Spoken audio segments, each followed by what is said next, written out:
Good evening and a warm welcome to everyone from across the world. We got ourselves a game against Billy the Kid. Billy the Kid. Anyone here seen One Flew Over the Cuckoo's Nest? I have. Milos Forman, director. 1975. Jack Nicholson. I think it's actually the best acting performance ever by Jack Nicholson, but maybe even otherwise. It's a really good performance. Up there alongside Marlon Brando's On the Waterfront. Some of you may know that one.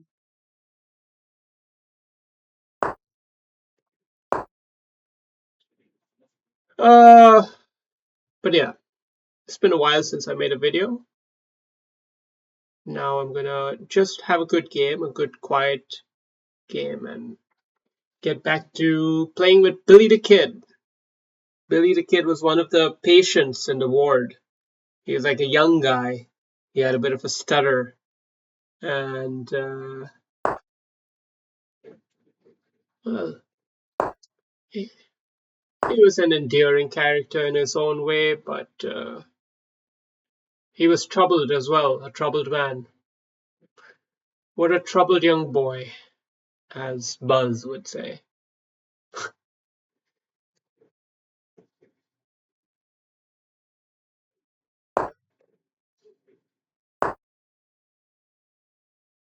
Hmm.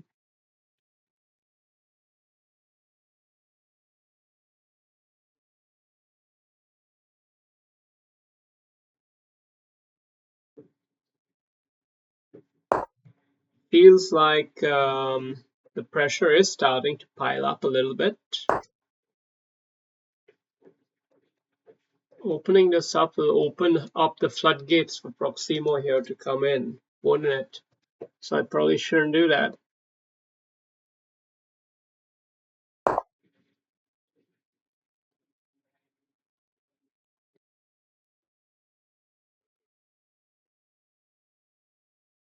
It's just too powerful, right? If the knight gets in here, it's just too much pressure to deal with, too much bullshit. But anyway, he's winning a pawn still, so he's outplayed me in the opening, Billy the Kid. He's outplayed me. Now, I guess we just try to salvage something out of it instead. Try to salvage something. It's going a bit double edged. So we don't mind that. You want to go? You play ball. We play ball. Okay. I know you want the goodies because I'm talking G5. No more frequent fire bitch miles for my boy. Anyone get that movie reference? And you're a legend. If you get that movie reference, you're a legend. Type it in the chat.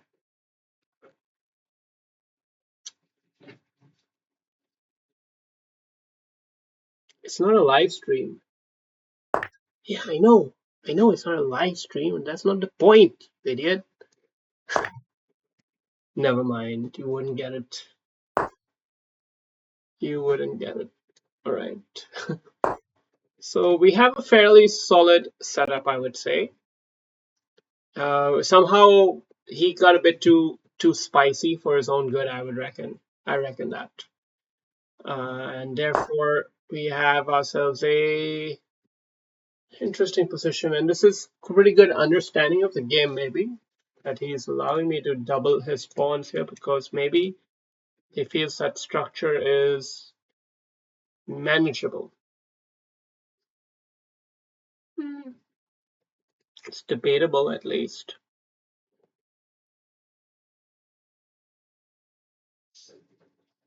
What should white do here, actually? How about this move? No, no, no.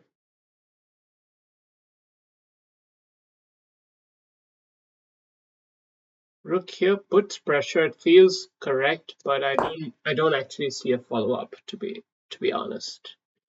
I don't see the follow-up. And kind of nervous about that. At least he spent a move, so that's fine. If we castle, are we too vulnerable? I think not. Seems to be the safer option and connects the rooks. Can still take it here and there, but it opens up his files. It's probably not a good idea to take it. This could be worth capturing, actually. We have to calculate this.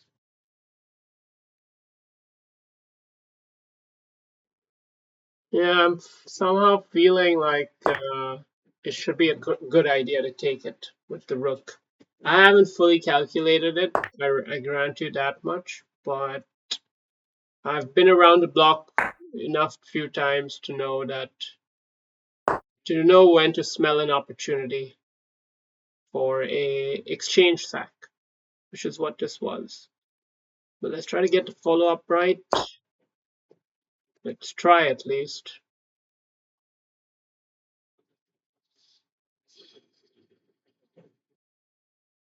This knight is a big piece, but taking it doesn't seem to help much. Maybe pushing the pawn up, but sacrificing it to drop the knight in is something to consider. Not clear how to activate the bishop. We would love to activate the bishop, but doesn't seem likely to happen.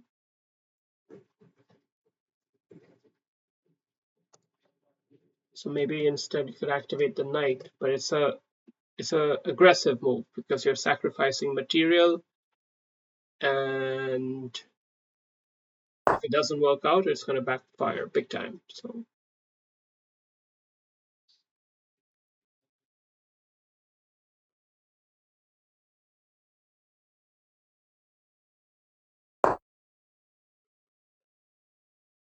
oh, we got to play faster. 1 minute 13 versus 1 minute 45. It's going to be a blitz. It's going to be a blitz game here. It is a blitz game. For fuck's sake, it is a blitz game.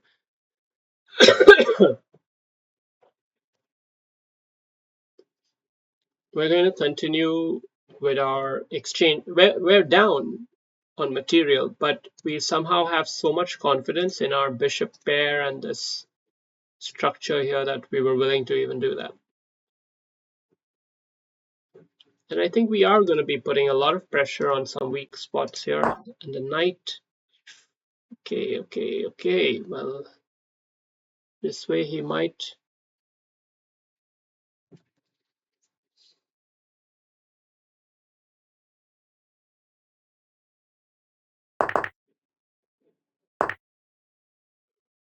Have a big piece there. Only 49 seconds left versus 1 minute 10.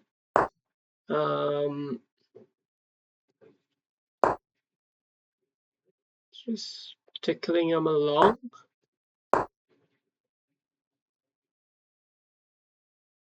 Making big threats now. And Sonny Boy seems to be handling it so far.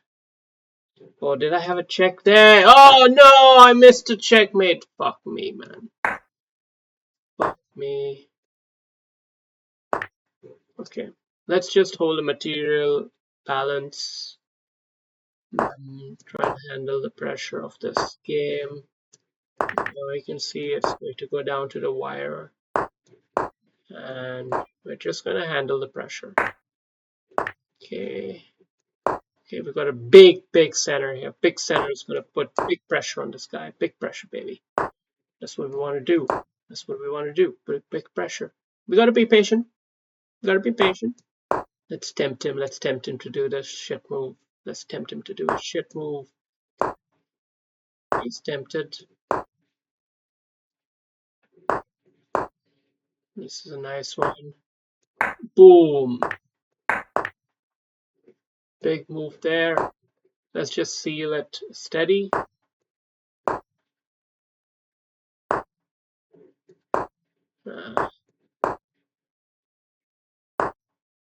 Check. Yeah, that's a big one. Big one there. Big fish. And that's all she wrote. That's all she wrote. Sorry. I'm sorry. But oh, I'm silly. I'm silly. Shit. I'm so silly. Okay.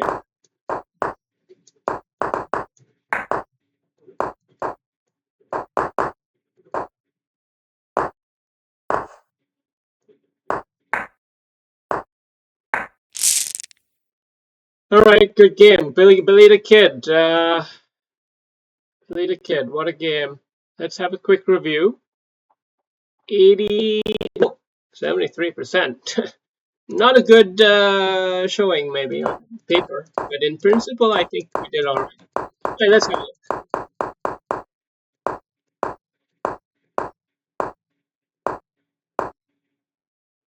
It was premature.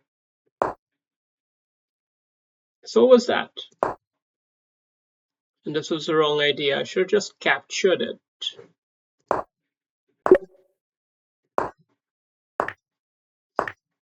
And gone for this kind of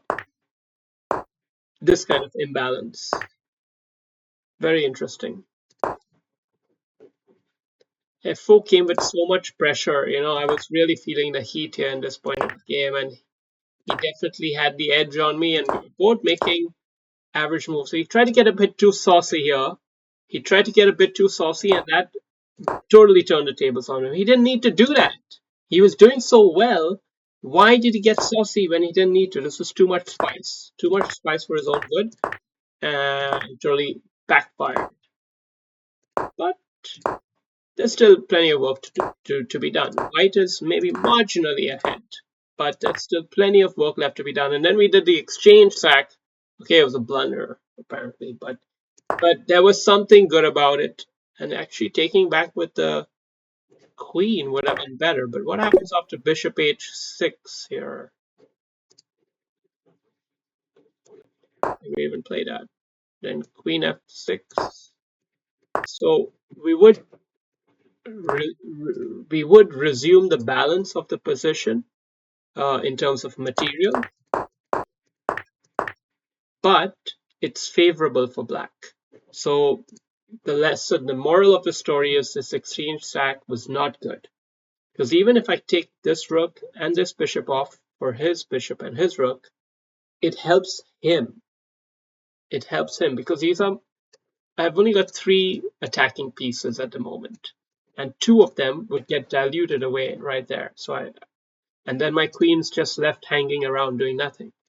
So in principle, it's a bad sacrifice. Unless somehow you're able to fluently get the other rook in with a great check and it leads to something. It didn't in this case, but in principle, that would be the only thing that would make it worthwhile. Yeah, so f4 was the big pawn break move, which I haven't played here. f4.